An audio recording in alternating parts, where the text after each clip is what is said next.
Let's do a few more examples of finding the limit of functions as x approaches infinity or negative infinity.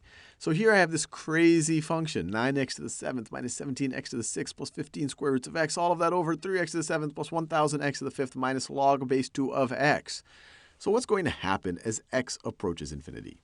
And the key here, like we've seen in other examples, is just to realize which terms will dominate. So for example, in the numerator, out of these three terms, the 9x to the 7th is going to grow much faster than any of these other terms. So this is the dominating term in the numerator, and the denominator, 3x to the 7th, is going to grow much faster than an x to the 5th term, and definitely much faster than a log base 2 term.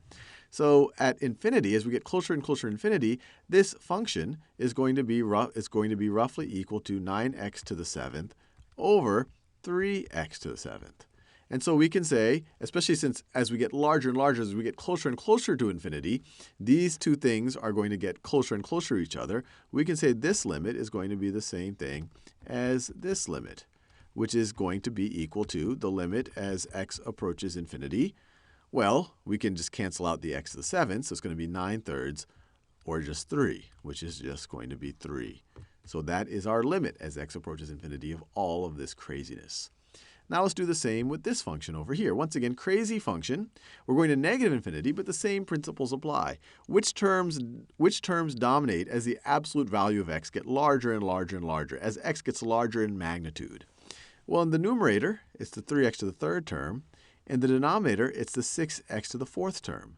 So this is going to be the same thing as the limit of 3x to the 3rd over 6x to the 4th as x approaches negative infinity.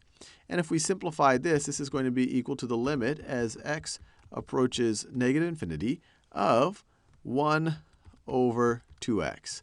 And what's this going to be? Well, if the denominator, even though it's becoming a larger and larger and larger negative number, it becomes 1 over a very, very large negative number, which is going to get us pretty darn close to 0, just as 1 over x, as x approaches negative infinity, gets us close to 0. So this right over here, the horizontal asymptote in this case is y is equal to 0. And I encourage you to graph it or try it out with numbers to verify that for yourself. The key realization here is to simplify the problem by just thinking about which terms are going to dominate the rest.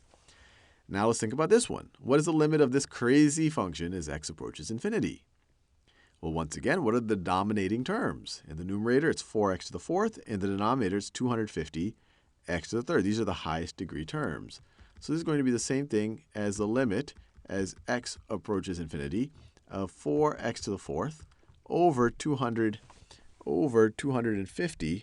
to the 3rd, which is going to be the same thing as the limit of, let's see, 4, well, I could just, this is going to be the same thing as, well, we could divide 200 and, well, I'll just leave it like this. It's going to be the limit of 4 over 250, x to the 4th divided by x to the 3rd is just x, times x as x approaches infinity. Or we could even say this is going to be 4 250ths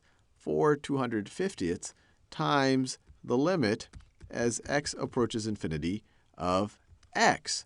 Now what's this? What's the limit of x as x approaches infinity?